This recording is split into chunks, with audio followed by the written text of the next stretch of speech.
자비가 무엇인지 알고 계십니까? 라고 제가 질문을 드리면 국어사전에 나와 있는 의미거나 아니면 다른 종교에서 말하거나 아니면 경험하셨던 것들을 바탕으로 자비를 설명하려고 하시겠죠.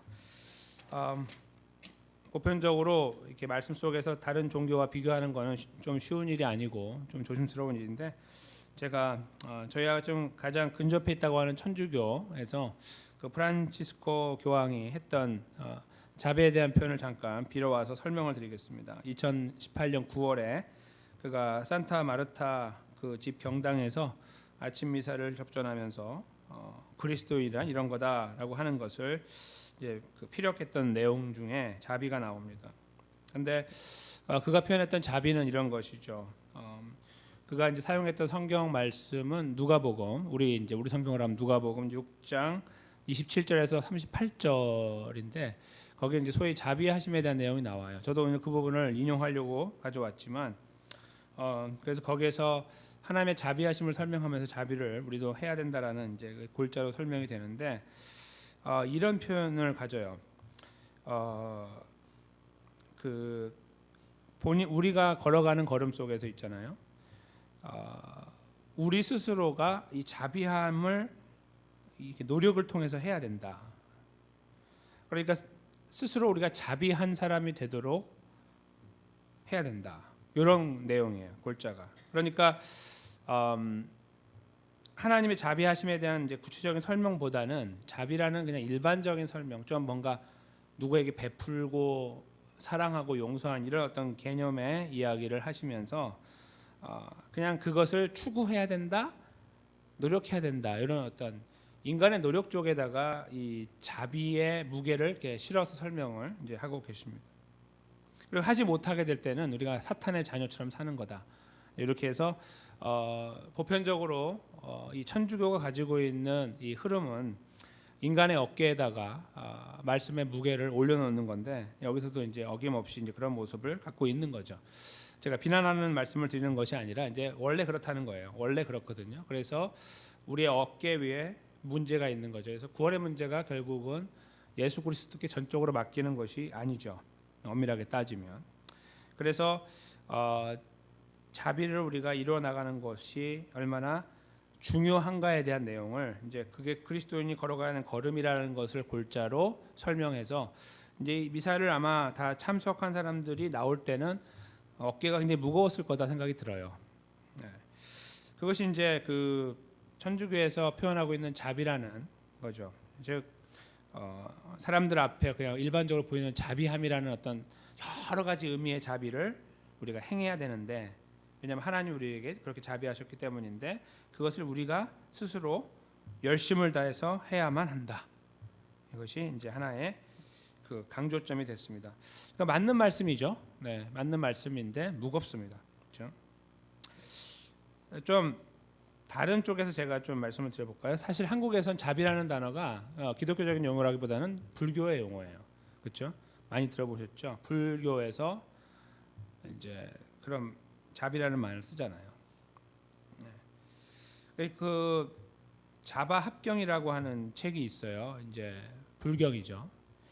거기 나와 있는 일화를 보면은 이제 실제적으로 이제 석가모니가 경험했던 이제 하나의 사건을 이제 바탕으로 석가모니가 자비를 설명하는 내용이 나와요. 그러니까 이제 저는 이제 불교 쪽에서 자비를 어떻게 보고 있냐 이거죠. 그거를 이제 어떤 하나의 일화를 통해 설명하는데, 누가 둘이 싸우다가 싸운 문제로 서로 이제 화해를 하는 문제가 발생했는데, 서로 이제 한쪽은 용서해주고 한쪽은 용서하고 한쪽은 사과를 해야 되는 그런 상황을 이제 본고에 이렇게 바라보고 있다가 저거구나 하고 이제 발견했다 이거죠. 결국은 실수를 저지르면은 진정으로 뉘우치는 게 중요하고요. 그다음에 뉘우치는 자에 대한 용서를 베푸는 것이 더 중요하다. 이게 이제 거기에서 말하는 자비의 내용이 돼요. 그러니까 자비라는 말을 어떻게 요약하고 계시냐면, 그분은 이 용서라는 걸로 설명하는 거예요. 용서. 그래서 용서, 당신은 자비하시오 이렇게 말하면은 용서를 잘 하느냐 그렇지 못하느냐로 이제 판가름을 하는 거죠. 이제 그게 바로 그 자바 합경에 나와 있는 자비의 그 의미가 됩니다. 그러니까 이제 그런 그 자비 용어가 언제 또 많이 그 불교에서 쓰여지냐면은 서로 막 싸우고 그럴 때 있잖아요. 이제 그 안에서 사람들끼리 서로 뭐 다툼을 하고 이럴 때에 이제 우리가 이 찰나를 살아가는데, 그렇죠? 찰나도 불교의 용어죠. 굉장히 빠른 시간을 살아가는데 여기에서 우리가 그런 걸로 시간 낭비하지 말고 거기에 집착하지 말고 빨리빨리 용서하면서 가라. 자비하면서 가라. 아니 그 말을 이제 그렇게 합니다. 천주교에서 표현하고 있는 자비는 결국 하나님의 자비가 거기 이제 빌어져서 왔지만, 그러나 그것을 조금 아주 디테일하게 설명하기보다는 그냥 보편적인 자비함, 뭔가 너그러움 이런 것들로 표현하면서 그것을 우리가 계속 우리들의 능력으로 어떻게 하든 붙잡고 가야 되는 것을 강조한다. 행위를 강조한다 이렇게 볼 수 있다면, 불교에서는 용서라는 것으로 이제 표현하고 있다 이렇게 볼 수 있어요. 이게 다는 아니죠, 그렇죠? 제가 드리는 말씀은 다는 아니고 한 측면을 지금 말씀드리는 거지만, 둘 다 사실은 이제 다 일리가 있는 말씀이고 저희가 받아들일 수 있는지 없는지 모르지만 들으실 때 그럴 수 있겠다라고 생각이 드는 부분이 있어요. 근데 하나님 말씀도 분명히 자비를 말하고 있어요, 그렇죠? 오늘 저희가 이제 읽은 본문도 자비가 나오는데, 그러면 하나님 실제로 이제 기독교에서 말하고 있는 하나님의 자비는 무엇인가? 자비라는 의미가 도대체 무엇인가? 이거는 저희가 분명하게 짚고 넘어가야 되는 것 같아요. 왜냐하면 저희가 그냥 다른 데서 이야기하는 그 자비함을 가지고 이게 자비라고 생각하며 그 자비를 추구할 수는 없거든요. 그렇지 않습니까? 용서가 자비라고 할 때 우리가 그 용서를 그냥 다 용서하는 것이 자비니까 교회에서도 용서함으로 자비를 표현한다고 말하는 건 틀린 거예요. 하나님이 말씀하시는 자비를 알아야만 그 자비를 우리가 제대로 표현하면 살 거 아니겠습니까? 그렇죠? 오늘 말씀은 그래서 중요한 거예요. 제목도 그래서 질문이죠. 자비를 아는가 이거예요. 자비를 아십니까? 질문이죠. 질문으로 된 이 제목은 그래서 중요하다고 보는 거죠. 오늘 저희가 말씀을 잠깐 살피면서요, 하나님께서 그리고 계시는 자비의 의미를 찾아보려고 합니다. 그리고 그것은 우리에게 어떤 의미를 주고 있고, 우리가 그걸 따라간다는 말은 또 어떤 의미가 있는가, 이런 것들을 한번 헤아려 보겠습니다. 아까 말씀드린 프란치스코 교황이 말씀하셨던 자비를 해야 된다. 하나님이 자비하신 것처럼 우리도 자비해야 된다는 그 의미가 무엇인가, 그거를 그분이 언급하지 않았던 부분, 그 부분을 제가 조금 더 들여다보는 의미도 될 것이다 하겠습니다. 25절에 보시면 네가 만일 너와 함께한 나의 백성 중 이렇게 쓰고 있죠. 그러니까 지금 이것은 계속 율법을 지금 하나님께서 적고 계시는 내용인데, 너와 함께한 나의 백성 중이라는 말은 어떤 말일까요? 이스라엘 백성들 서로 자기끼리 말하는 거예요. 이스라엘 사람들끼리 그런 말이죠. 근데 거기에 표현 중에 하나님께서 특별히 쓰시는 표현이 뭐가 있어요? 나의 백성이라는 것이 있죠. 그러니까 이스라엘을 나의 백성으로 여기는 하나님은 이스라엘을 관계를 나의 백성으로 여기고 계신 분이다 하는 어떤 그 의미를 찾게 되면서요, 그 백성들끼리 그렇죠? 같이 모여 있는데 가난한 자와 부한 자가 있잖아요. 가난한 자에게 돈을 꾸이거든 그런 거죠. 꾸인다는 말은 이제 꾸어준다. 요즘 말로 하면 꾸어준다인데 원래 국어적인 표현은 꾼다라는 말, 그게 더 맞는 말이죠.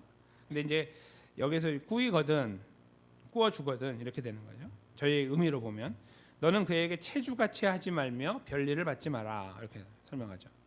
여기 잘 보십시오.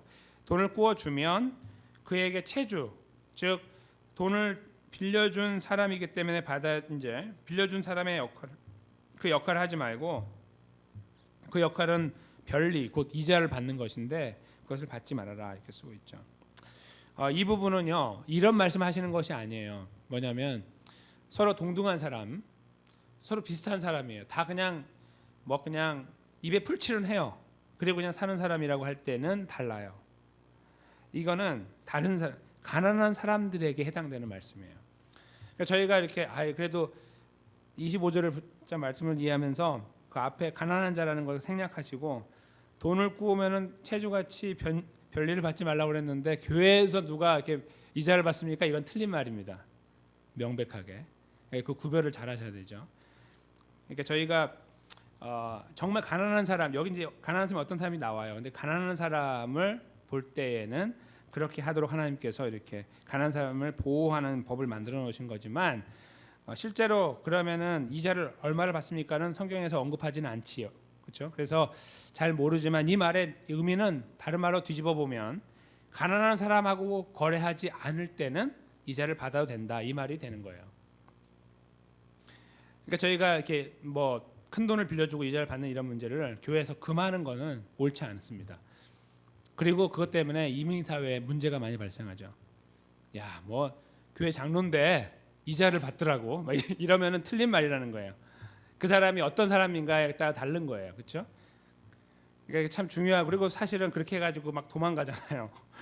돈 빌려갖고 도망가는 사람이 얼마나 많습니까? 막 갯돈 해가지고 막 한꺼번에 해가지고 가고 막 이런 사람들 수도 없이 들어보지 않으시는가요? 저도 필라에서 많이 들어봤습니다. 그분이 여기 이쪽으로 오셨는지도 몰라요. 도망하셔가지고 그런 경우, 그렇죠? 그러니까 교회라는 테두리가 이상한 테두리가 되는 거예요. 이 말씀을 잘 이해하지 못하면. 여기서 지금 분명한 대상은 가난한 자예요. 가난한 자를 향해서는 이자를 받지 말아라. 이거죠. 원금만 받아라 그 말씀이에요. 근데 가난한 사람을 설명하는 내용이 그 다음으로 이어지는데요. 이제 이 정도가 가난한 거예요. 26절에 보시면 네가 만일 이웃의 옷을 전당 잡거든, 이거예요. 이웃의 옷 해가 지기 전에 그에게 돌려보내라. 그러니까 지금 이 사람이 어떤 가난함을 갖고 있냐면은 입에 풀칠하는 가난함이 아니고요. 풀칠을 못하는 가난함인데, 풀칠을 못할 정도가 아니라 가지고 있는 소유가 자기 겉옷뿐인 사람인 거예요. 겉옷뿐인 사람, 그 사람을 실제로 가난한 사람이라고 하나님은 여기는 거죠. 그게 바로 26절에 나와 있는 가난한 사람의 하나의 그 내용이 되는 거죠. 옷만 갖고 있다. 근데 이웃의 옷이라고 하는 이 옷은 어떤 것을 말하냐면 겉옷을 말해요. 정확하게는. 그러니까 지금 27절 이제 마지막 절에 보시면은 함께 그 보면요. 그 몸을 가릴 것이 이뿐이라 그렇게 말했죠. 그리고 이는 그의 살에 옷인즉 그 무엇을 입고 자겠느냐. 그 부분은 잠깐 다시 말씀드리고요. 그러니까 지금 그의 살에 옷인즉이라는 이 말이 이제 속옷이란 말이 아니고 이걸 덮는다 그런 의미가 돼요. 이거 확 덮어주는. 그러니까 입는다는 의미가 아니고 덮는다 그런 의미인데요. 덮는 옷이다 그런 의미라 해서 겉옷이에요. 겉옷을 이제 전당을 잡게 되는 이게 어떤 상황인가? 그걸 좀 저희가 이해할 필요가 있겠죠. 그러니까 이스라엘 사람들의 옷을 한번 이렇게 보시면은 옷이 이제 뭐 다 한국 사람들도 마찬가지지만 속옷과 겉옷으로 구별이 되는데, 보편적으로 이 겉옷이라는 거는 항상 입고 다니는 게 아니고 벗어놓는 상태로 보통 두는데, 집에서 생활할 때는 거의 안 입고 생활을 하고, 그러다가 이제 밖에 외출할 때 입는 그런 게 이제 겉옷이죠. 우리도 뭐 그렇게 하지만 달라요 저희하고. 저희 저희로 치면은 뭐 두꺼운 돗바라고 그럴까요? 아주 두꺼운 거, 그런 거, 이렇게 물도 스며들지 않을 정도로 두꺼운 그런 거 있죠.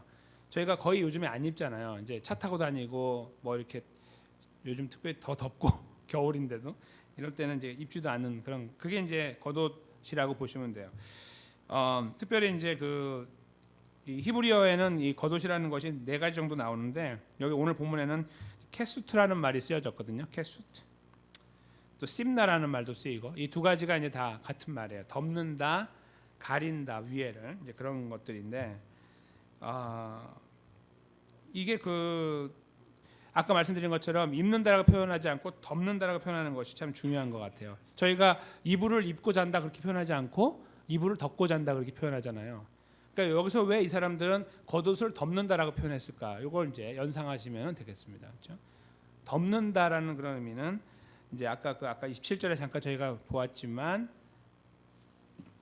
몸을 가릴 것이 이것뿐이기 때문에, 그렇죠? 그래서 그 다음 나오는 거죠. 그가 무엇을 입고 자겠느냐 이렇게 쓰고 있잖아요. 그러니까 집이 없는 사람 당연히, 그렇죠? 가진 것이 겉옷뿐인 것, 그게 이제 여기 다 설명이 되는 거예요.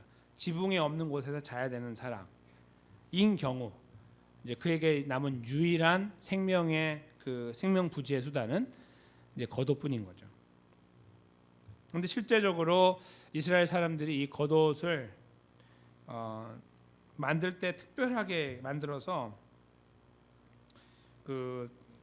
겉옷의 두께를 이렇게 조정을 해서 보통 옷하고 다르게 만들고 오래 가도록 하고 또 물려 있게 만들고 이제 이렇게 만든다고 합니다. 이제 여기서 말하는 그 겉옷이라는 것이 이제 그렇게 표현한다고 해요. 그래서 오늘날로 하면은 슬리핑백 같은 거 있죠. 이제 그렇게 두껍고 그런 건 아니지만 그런 느낌이에요. 이렇게 슬리핑백 같은 거. 이제 그렇게 생각하시면은 여기서 말하는 이제 그 옷의 의미를 이해하시게 되는 거죠. 실제로 이제 이 옷에 보면 이거 조금 더 이제 조금 더 나아가는 해석인데요. 이 겉옷의 끝자락에 보면 이렇게 겉옷이 이렇게 네모나게 생겼다고 그러죠. 그러니까 판초 우이 같이 이렇게 덮는 어떤 형태로 되어 있는 손을 끼는 이런 옷이 아니라 이렇게 덮는. 근데 그렇게 하는 이 옷의 끝자락에 이렇게 네 끝자락에 술이 달려 있는데 그게 이제 뭐냐면은 민수기 15장에 그 나와 있는 내용인데요. 제가 잠깐 읽어드릴게요. 이스라엘 자손에게 명하여 그들의 대대로 그 옷단 귀에 술을 만들고 청색끈을 그 귀의 술에 더하라. 이 술은 너희로 보고 여호와의 모든 계명을 기억하여 준행하고 너희로 방종케 하는 자기의 마음과 눈의 욕심을 좇지 않게 하기 위함이라. 38절에서 40절이에요. 민수기 15장 38절 40절인데 그리하면 너희가 나의 모든 계명을 기억하고 준행하여 너희의 하나님 앞에 거룩하리라. 이렇게 이제 말씀하신 내용. 바로 이 옷에 달려 있는 그 술이 이제 하나님 말씀을 기억하게 하는 도구가 된다 이거죠. 그래서 그게 흔들흔들하고 이렇게 하는 걸 통해서 그들이 스스로 그걸 바라보는 그런 과정을 통해 자기 스스로가 하나님 백성이라는 것을 기억하게 되고 또 돌아보게 되는 어떤 그런 수단이 된다는 거죠. 그러니까 덮는 수단, 가리는 수단, 보호하는 수단을 뛰어넘어서 어떤 하나님과의 관계를 지속해 나갈 수 있는 하나의 수단으로도 이게 작용한다는 거예요. 이 실제적인 겉옷의 의미가요. 그러니까 지금 옷을 전당 잡힌다는 말이 굉장한 그 뒤에 배경이 있는 이야기라 이거죠. 그냥 이런 옷을 전당 잡히는 게 아니라 이 옷이라는 것이 갖고 있는 의미는 거의 모든 것이에요. 그 사람의 가장 근본인 거예요. 다시 말하면 그것을 잃어버리면 단순히 밤 이슬에 젖기 때문에 문제가 되는 것이 아니라 그 근본의 삶에 문제가 생긴다는 거죠. 영적인 문제, 하나님과 관계의 문제까지도 다 상징적인 의미로 가져가. 그게 없어져 버린다면 그런 의미가 있는 거예요. 그러니까 그런 의미에서 보면 여기에서 지금 하나님께서 이웃의 옷을 전담 잡거든 해가 지기 전에 돌려보내라는 말씀의 의미를 이제 알게 되는 거죠. 근데 해가 지기 전에 보낸다는 말은 어떤 의미가 있을까요? 이제 한번 상상해 보십시오. 오늘 예를 들어서 오후 3시에 계약을 맺었어요. 그 사람하고. 이제 어떤 가난한 사람이 이렇게 와서 자기가 덮고 있던 옷을 벗어주면서 저에게 뭐 밥을 좀 주십시오, 뭔가 하든지 했어요. 그러면은 맞바꾸잖아요, 이렇게 맞바꾸고 이제 계약을 해요, 뭔가를. 그리고 필요한 걸 줍니다. 근데 언제 돌려줘야 돼요? 7시 반쯤 되면은 다시 와서 돌려줘야 돼요. 한 몇 시간밖에 안 되는 거예요. 하루를 넘기지 못하는 거예요. 그 이해가 되시죠? 그러니까 전당을 잡으면 하루가 안 되는 거예요. 왜냐하면 밤을 지날 수가 없으니까. 그게 하나님의 법이에요. 그러니까 이 말씀의 의미가 뭘까요? 전당을 잡히는 사람은요, 이제 옷을 줘야 되는 사람은 사실 별로 손해 보는 것이 없는 거예요. 왜요? 이거 전당 잡히고 밥 얻어먹고 옷 받아 입고 내일 또 할 수 있잖아요. 이렇게 그렇죠? 왔다 갔다. 그러니까 이 말씀은 어떤 거를 지금 자연스럽게 표현하고 있을까요? 먹여 살리라 이 말이죠. 가난한 자를 먹여 살리라. 그러니까 가난한 자가 와가지고 나 옷밖에 없는데요. 그러면 그 옷 벗어 해가지고 받을 수는 있어요. 다시 줘야 된다. 그러니까 이거를 잘 이해하는 사람은 사실은 이런 과정을 지나지 않고 음식을 주겠죠. 그냥 이렇게 그렇죠? 왜요? 어차피 내일 또 올 거고 나는 계속 받아야 되니까 결국은 누구 손해인 거예요? 가진 자의 손해. 이게 하나님의 법이에요. 이게 하나님의 법. 그러니까 가진 자에게 요구하시는 거죠. 근데 또 가진 자들은 그러잖아요. 하나님 이거 너무합니다. 내 것만 다 나는 가졌다고 다 뺏기는 게 이게 말이 됩니까? 이렇게 말하지만 주신 분이 하나님이시다라는 생각을 하지 못하는 처사이죠. 네. 그거 하나님 주신 거잖아요. 자기 게 아니고. 하나님이 자기에게 주셨다는 것만 알면 가난한 자에게 줄 수 있는 거죠. 근데 그런 생각을 하지 못하면 주는 게 아까운 거죠. 그래서 그거 하는 거예요. 그리고 어떤 분은 그러겠죠. 해가 막 뉘어뉘어 질 때 다 질 때 확 주겠죠. 이렇게 옷을 주더라도 괘씸하니까 맨날 와가지고 내 거 뺏어가니까 해가 막 뉘어뉘어 지고 있으면은 새고 있다가 탁 그때 주고 어두워질 때 막 이렇게 주고 이럴 거 아니에요. 이걸 지키는 것이. 그래서 실제로 이 법을 하나님께서 만들어 놓으셨어요. 그리고 이제 이것 때문에 사람이 잠을 자는 문제에 어려움을 당하지 않도록 하나님이 27절까지 딱 못을 박아 놓으셨는데 이것으로 인해서 사람들이 그러면은 이 말씀을 잘 지켰냐 이런 질문이 생기시잖아요. 신명기 24장에 보면요, 신명기 24장 이제 같은 모세오경이죠. 그리고 이제 모세가 한꺼번에 거기 가나안에 들어가기 전에 요단강 건너편에서 썼던 이제 내용인데, 특별히 이제 마지막 부분이 신명기니까요. 24장에 보면 12, 13절에 이런 표현이 있어요. 그가 가난한 자여든 너는 그의 전진물을 가지고 자지 말고 해질 때에 전진물을 반드시 그에게 돌릴 것이라. 여기서 전진물은 이제 담보라는 말이에요. 그리하면 그가 그 옷을 입고 자며 너를 위하여 축복하리니 그 일이 내 하나님 여호와 앞에서 너의 의로움이 되리라. 이렇게 말씀했어요. 오늘 거하고 좀 다르죠. 오늘 여기 본문하고 좀 달라요. 좀 애드가 됐어요. 그렇죠? 뭔가가. 그게 어떤 의미일까요? 이게 있잖아요. 이 조건이 없으면 사람의 마음이 이 심리가요, 빼앗긴다라는 생각을 하는 거예요. 빼앗긴다, 줘버린다는 생각이 너무 아까운 거죠. 그러니까 이 말씀을 딱 읽으면서 액면 그대로 읽어서 그렇게 해야지라고 생각하는 사람보다는 실제로 이것이 이루어지지 않을 가능성이 많아요. 조금 더 뒤에 쓰여진 이 신명기를 통해 볼 때 분위기가 그랬을 가능성이 많아요. 이제 이거 쓰고 이 율법을 주시고 나서 한 30, 40년 가까이 살았잖아요. 그러면서 이걸 다시 이제 쓰게 되는 이런 시간으로 가면서 그 시간을 저희가 이렇게 유추해 보면 이제 임상을 거친 거예요. 이렇게 사람들에게 말씀을 딱 나눠드리고 자 한번 해보시오 했는데 잘 안 된다 이거예요. 가난한 사람이 뭐 얄미워가지고 맨날 가지고 달래. 저리 가. 막 이러고 사람들이 여기 말씀대로 뭐 음식을 뭐 자비롭게 주는 뭐 이런 건 없고 막 쏘아보기도 하고 막 왕따 시키기도 하고 막 이럴 거 아니에요. 오늘하고 똑같이. 그러니까 여기 하나님께서 애들을 하는 거예요. 그렇게 될 때에 실제로 이렇게 손해를 보면 그게 다가 아니다 이거예요. 어떻게 해요? 그걸 받는 사람이 가만히 있겠느냐? 여기 뭐 그리하면 그가 그 옷을 입고 자면 너를 위하여 축복하지 않겠느냐 이거예요. 너를 왜 축복할 거다 그 사람이. 그러면 그것이 너의 의로움이 될 것이다 하나님 앞에서. 이 얼마나 좋은 거냐. 베풀어라 베풀어라 베풀어라 베풀어라. 이렇게 같은 내용인데 조금 더 이렇게 조금 설명을 다른 거예요. 그렇죠? 조건을 달아서 쓰고 있다는 것을 볼 때 저희가 느끼는 것이 있어요. 어렵다 이거죠. 그리고 이렇게 말씀을 들으시다 보면은 이 말씀이 뭐 그냥 이해는 되시겠지만 어떠신가요? 별로 이렇게 즐거운 그런 말씀 아니잖아요. 힘들고 뭐 왜냐하면 저희는 가난한 자의 기준을 예를 들어서 자기 옷 정말 하나 남아 있는 사람이라고 할 때 저희는 그건 아니잖아요. 뭐 계실지 모르겠지만 저는 아니거든요. 저는 이 옷의 문제, 기본적인 문제에 대해서는 빚을 내서라도 먹을 수는 있잖아요. 미국에서 크레딧 카드가 있고 예를 들면 아니면 누구에게 가서 이렇게 할 수 있는. 근데 이거는 이 사람은 지금 아무것도 없는 그런 상태, 진짜 가난한 자를 말하는 거예요. 그렇게 볼 때에 하나님께서 그런 사람들에 대한 이 생명의 문제를 이런 제도를 통해서 이제 지켜나가고 싶었던 거죠. 그것이 이제 여기 보여지는 하나님의 뜻인데요.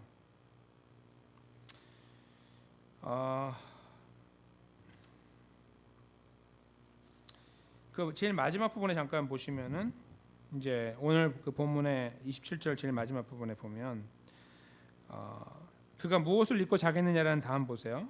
그가 내게 부르짖으면 내가 들으리니 나는 자비한 자임이다. 이런 표현이 나오죠. 그러니까 만약에 그 가난한 자가 어떤 사람한테 가서 이제 그냥 괜찮게 사는 사람한테 가서 이렇게 옷을 벗었는데 저희 집어쳐라 뭐 이러면서 보내요. 그러면은 그 사람이 하나님 살려주세요라고 기도할 때 내가 들은다 이 말씀은 그거에 대한 정당한 보응을 하겠다 그런 말씀이겠죠. 그냥 듣고 끝나시겠습니까? 듣는다는 말은 응답한다는 말씀도 함께 있는 거니까. 근데 그 이유가 뭐예요? 바로 나는 자비한 자이기 때문이다. 이렇게 하나님께서 이 말씀에 이 전체 이 테두리를 이렇게 씌워놓은 거예요. 자비함이라는 걸로. 오늘 본문에서 그래서 하나님은 자비함을 이렇게 설명하신 거예요. 정말 약한 자, 없는 자를 향한 배려. 근데 그것은 먹고 사는 문제가 힘든 자, 생명의 문제로 힘들어하는 자를 향한 배려. 가진 자의 것을 빼어서 없는 자에게 주는 배려, 공산주의를 말씀하는 게 아니라 정말 나의 형제로 같이 살고 있는 자가 죽어가고 있을 때 거들떠보지 않는 무자비함을 벗어나서 자비함을 이루어갈 수 있도록 하나님의 뜻이 있는 것입니다. 그래서 저희가 여기서 찾게 되는 자비는 이 생명의 문제를 이야기하고 있다 이렇게 볼 수 있는 거죠. 그러니까 아까 천주교에서 아까 그 교황의 말씀하신 내용에서 설명되지 않은 바로 그 자비라는 것은 오늘 본문에서 저희가 들여다보면 생명의 문제를 지키고 보존하고 보호하고 어떻게 하면 내 것을 손해 보더라도 상대방을 살려나가는 걸음을 걷는 것, 그것이 바로 자비의 정의가 된다 이렇게 볼 수 있습니다. 불교의 자비의 정의하고 다르죠. 그건 용서라는 걸로 이제 설명이 됐다고 하면 저희는 용서보다는 좀 다른 측면에서, 근데 조금 더 깊게 말씀드리면 생명의 문제이죠. 용서는 생명의 문제하고 관련이 없죠. 근데 이거는 생명의 문제를 가지고 설명하고 있는 거예요. 그래서 하나님의 자비하심은 결국 생명을 살리는 문제다 이렇게 볼 수 있는 것입니다. 근데 이 생명의 문제가 오늘 드러났는데 이 안에서 드러난 이 생명의 문제, 자비의 문제는 이스라엘 백성들에게 있어서는 당장 그 광야에서 이제 그 겉옷을 주고받는 문제로 이렇게 설명이 됐지만 여기 표현하고 있는 이 자비하심에 대한 의미를 만약에 이스라엘 사람들이 이해하지 못하고 이 말씀을 그냥 그 표면만 들었다면 아까 제가 잠깐 말씀드렸잖아요. 별로 받아들이기가 좋지가 않은 거예요. 가진 자들은 줘야 되니까. 근데 여기에서 자비하심이라는 의미를 잘 이해하는 사람이라고 하면 그렇게 해야 된다는 것을 동의할 수 있어요. 왜냐하면 하나님께서 자비하심이라는 단어를 여기 쓰시는 것은 그동안에 걸어왔던 이스라엘 백성들의 걸음을 함께 함축하고 있기 때문입니다. 즉 너희가 지금 누구 때문에 여기 있는데 이런 말이라고 보시면 돼요. 왜 이렇게 해야 되는 줄 알아? 내가 자비하기 때문이야. 그 말은 너희가 왜 이렇게 해야 되는 줄 알아? 너희가 처음에 원래 애굽의 종되었던 자들이었고 죽었던 자들이었잖아. 근데 내가 너에게 자비를 베풀어서 이 생명의 문제를 베풀어서 구원의 은혜를 주어서 너희를 여기까지 인도했잖아. 이 내용이 거기 함축되어 있다 말씀입니다. 즉 이렇게 그 은혜를 베풀어 사람을 살려야 되는 이유는 내가 너를 이렇게 살렸기 때문이다. 그런 의미가 여기 함축됐다 그 말씀이에요. 그러니까 내가 자비하니까 자비해라 그 말은 뭐 자비하심이 뭔데요? 뭐 보이지도 않는데 그렇죠? 그런 의미가 아니라 자비하심이라는 단어를 이 생명의 문제하고 연관해서 사용하신 하나님은 내가 이렇게 너에게 요구하는 것은 내가 너에게 그렇게 했기 때문이다. 그런 말씀이다 이거죠. 그러니까 그 자비는 생명의 문제, 살리는 문제인데 살리는 문제의 장본인은 원래 처음에 그 일을 하셨던 분은 하나님이시다. 그런 말이에요. 내가 자비하다 그 말은 내가 바로 그 일을 했던 존재다. 그걸 말씀하고 계시는 거죠. 그러니까 여기에서는 명령과 더불어 그 이유, 근거까지도 함께 주어지고 있는 거예요. 근데 그것은 이스라엘 백성들에게 해당된 말씀이었지만 저희들에게도 해당이 되죠. 어떤 의미에서 그렇죠? 예수 그리스도의 십자가와 부활로 구원받았다는 사실 때문입니다. 오늘 본문에 드러나고 있는 환경의 이 그대로의 그림은 그 자체로는 우리가 충분히 이해할 수 있지만 상황적으로 다르잖아요. 3,500년 전에 이들은 홍해를 건넜던 사람들이에요. 저희하고 다르죠. 저희는 이들처럼 한 건 아니지만 이 말씀을 받아들일 수 있는 근거가 똑같이 있어요. 이들은 홍해를 건넜기 때문에 그 하나님의 자비하심을 알았고요. 생명을 살리는 분인 거 알았고 저희는 그 사실을 예수님의 십자가와 부활을 통해 알게 됐습니다. 예수님을 믿어서 그리고 예수님을 통해 구원받았다는 사실을 통해 하나님이 나에게 자비하신 분이구나. 생명의 문제를 책임지는 분이구나 하는 것을 발견했다 하는 것입니다. 그런 의미에서 저희는 이 말씀을 그들의 입장에서도 이해하지만 우리의 입장에서도 충분히 이해할 수 있는 것입니다. 그리고 겉옷의 문제도 저희는 조금 더 구체적으로 이해할 수 있을 것입니다. 즉 우리 주변에 있는 사람들을 돌아볼 때에 진짜 겉옷의 문제 때문에 고민하는 자들은 이제 없겠지만 적어도 미국에는 그러나 겉옷과 같이 그 상대방에게 정말 중요하게 여겨지는 문제 그것 때문에 손을 뻗치고 나에게 도움을 요청하거나 어떤 기대를 갖고 있는 그런 경우에 우리가 어떻게 반응할 수 있느냐 바로 이것이 이제 저희가 이 말씀의 끝자락에서 생각해 봐야 되는 문제가 될 것입니다. 그 하나님께서 이 자비에 대한 내용을 강조하신 내용이 몇 군데 나오는데요. 특별히 이제 호세아 6장 6절 말씀을 제가 잠깐 읽어드리면 이래요. 나는 인애를 원하고 제사를 원치 아니하며 번제보다 하나님을 아는 것을 원한다. 여기서 말하는 인애가 자비예요. 다른 말로 똑같은 말이에요. 나는 그래서 이렇게 말할 수 있어요. 나는 자비를 원하고 제사를 원치 아니하며 번제보다 하나님을 아는 것을 원한다. 이 호세아 6장이 쓰여질 당시에 사람들은 제사를 보여지는 제사에 많은 무게를 두었어요. 사람이 자비하지 못한데 제사는 드리는. 하나님은 그것을 원하지 않았다. 이거죠.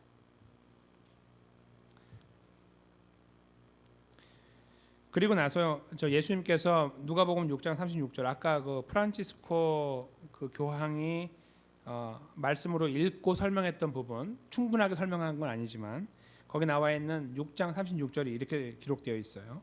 너희 아버지의 자비하심 같이 너희도 자비하라. 그러니까 오늘 본문의 내용을 예수님이 다시 받아서 아주 분명하게 쓰신 거예요. 분명하게 그 하나님의 자비하심처럼 너희도 자비하라 이렇게 말씀을 하고 계신 거예요.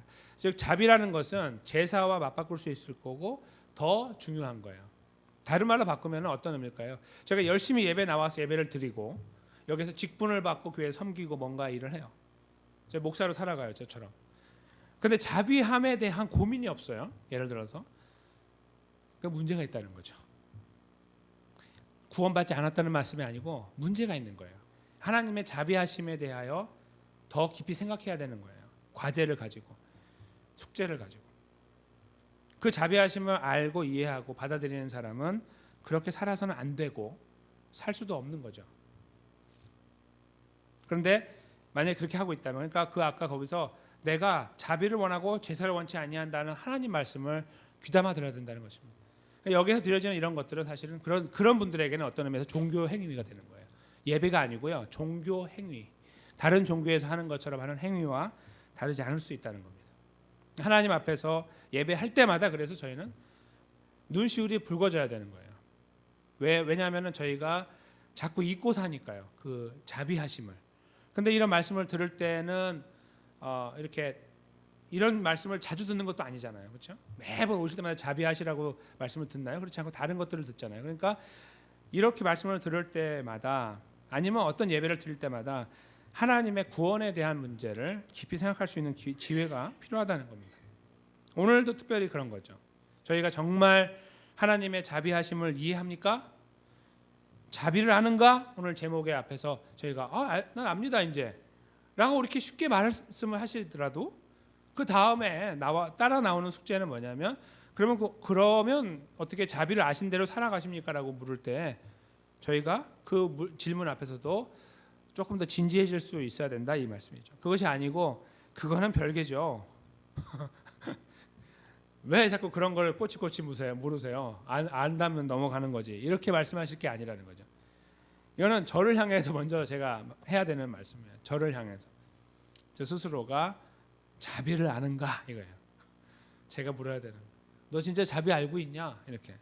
그 자비는 다른 종교에서 말하는 자비가 아니고 여기 하나님께서 말씀하시는 생명의 문제를 책임져 주신 은혜를 베풀어 주신 즉 구원의 은혜를 아느냐 이런 말로 표현할 수 있는 것입니다. 저희가 그 앞에서 그럼 알죠. 내가 지금 교회 생활이 몇 년인데 그런 답은 식상한 답이고 잘못된 답이라는 겁니다. 제가 부족하고 연약합니다. 참 어렵습니다. 어떤 이런 반응이 우리에게 아마 나올 것입니다. 제대로 이 말씀 앞에서 우리를 살핀 다음에 답을 한다면 참 그게 말이죠. 참 어렵고 참 감사한데 참 어렵네요. 이런 거죠. 그게 참 자비를 이해한 사람의 답변이 아닐까 생각합니다. 그래서 자비하신 같이 자비하라. 아버지가 자비하니까 자비하라는 말씀은 저희의 머릿속에 항상 맴돌아야 되는 그런 과제라고 생각이 듭니다. 그런 의미에서 프란치스코 교황이 그리스도의 삶을 자비의 삶이라고 하고 푸실했던 거는 맞는 거죠. 그렇죠? 설명이 다 되지 않아서 아쉬움은 남고 있지만 그러나 그런 의미에서 볼 때 그 모든 설명을 다 이해한 입장에서 이 말씀과 그의 말을 들을 때는 그래 그렇게 해야 되지라고 우리가 동의는 할 수 있다는 것입니다. 바로 우리 앞에 있는 문제를 저희가 잠깐 생각해 본다면 이제 각자가 가지고 계신 문제가 있으실 거예요, 그렇죠? 자비의 문제. 근데 이거는 누군가 가난한 사람만 생각하실 필요는 없고요. 우리 주변에 있는 사람들하고 관계라고 생각하시면 될 것 같습니다. 가정 안에서의 관계, 그렇죠? 우리가 조금 더 우위를 점하고 있다면, 그렇죠? 오늘 제가 새벽에는 갑을 관계를 설명드렸는데 새벽 예배에서는 이제 갑이라고 한다. 우리가 갑의 위치에 있다고 할 때에 이 말씀이 무게가 되는 거죠. 을이라고 할 때는 좋아요. 그냥 복지 시설 같은 거죠. 복지 가만히 있어도 되니까. 그런데 우리가 항상 갑이라는 위치에 설 때 이제 어려운 것처럼 가정 안에서도 그게 생겨요. 남녀 평등의 문제, 그렇죠? 이게 누가 위입니까? 남편과 아내 이런 것들, 자녀와 부모 이런 거 평생 따라다니는 숙제 아니신가요? 아주 그렇지 않은 분도 굉장히 많이 계시지만 이게 항상 그게 맴도는 문제입니다. 네, 보이지 않는 긴장으로 남아 있고 그런 것들. 그리고 또 그 형제들 간의 관계들도 마찬가지고요. 그런 것들 안에서 저희가 하나하나를 헤아려 봐야 되는 것이 아닌가 생각이 들어요. 그냥 멀리 내다보고 뭐 밖에 보여주는 것만이 아니라 지금 당장 내 앞에 있는 현실 속에서의 문제, 그 앞에서 나는 주님이 나에게 보여주신 구원의 은혜를 잘 이해한 사람으로 그거를 조금이라도 이렇게 나누고 보이려고 하는 그런 삶을 살고 있느냐, 어떤 이런 질문, 그런 것들을 저희가 한 번쯤 깊이 조금 더 구체적으로 우리만 가지고 있는 그 문제로 던져 보실 필요가 있지 않을까 생각이 듭니다. 저는 이 밤에 그런 질문을 저희가 한번 던지시고, 또 혹시 저희가 보여지는 지금 머릿속에 막 맴돌고 있는 우리의 문제가 떠오를 때에 이 자비의 문제 앞에 우리가 혹시라도 이렇게 약간 걸려서 약간 이렇게 흔들흔들하고 있는 부분이 있다면 그 문제를 우리 구원자 되신 예수 그리스도께 맡겨야 된다고 믿습니다. 다른 말로 바꾸면 어깨에 우리가 짊어지고 가는 것이 아니라 예수 그리스도의 어깨 위에 우리가 그것을 짊어 드리는 것입니다. 나를 도우소서. 왜냐하면 이것이 나의 삶에 쉽게 이루어질 수도 없고, 그리고 노력한다고 되는 것도 아닌, 내 능력으로는 감당할 수 없는 문제이기 때문이다 하는 그런 이유일 것입니다. 저는 여기 계신 모든 분들께서 우리에게 베푸신 하나님의 구원의 은혜가 우리를 자극하여 자비라는 단어로 표현되기 원하고, 그것이 삶의 영역 속에서 우리가 어려워하고 꺼려하고 생각하고 싶지 않은 문제까지도 주님의 은혜로 뛰어들어가서 우리가 거기에서 자비를 보이고 우리를 오픈하고 불쌍히 여기고 우리가 양보하고 우리가 조금 더 손해보는 어떤 그런 걸음들을 조금 더 그려볼 수 있는 그리고 그 걸음을 조금 더 걸어갈 수 있는, 포기하지 않고 걸어갈 수 있는 바로 그런 은혜의 자리에 다시 한번 세워지게 되시기를 주님의 이름으로 간절히 축원합니다.